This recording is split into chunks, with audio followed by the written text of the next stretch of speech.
My dream job is to be a wildlife biologist. I want to study animals and their habitats. I love nature and being outdoors. This job would be perfect for me. I would get to travel to different places. I could go to forests, deserts, and jungles. I would see many kinds of animals. I might even discover a new species. I would have to learn a lot about science. I would study how animals live and grow. I would learn about their behaviors and needs. I would help protect them from danger. I would work with other scientists and researchers. We would share our knowledge and ideas. We would work together to solve problems. We would help make the world a better place. I would also teach people about wildlife.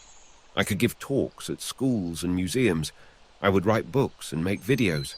I would help others learn and care about nature. I know this job would be hard work. I would have to study and learn many things. I would have to be brave and adventurous, but I know I could do it. I think about my dream job a lot.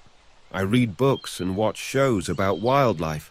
I take classes to learn more about biology. I hope one day I can make my dream come true. I know that dreams can take time, but I'm willing to work hard and be patient. I believe in myself and my dream. I know that I can make it happen.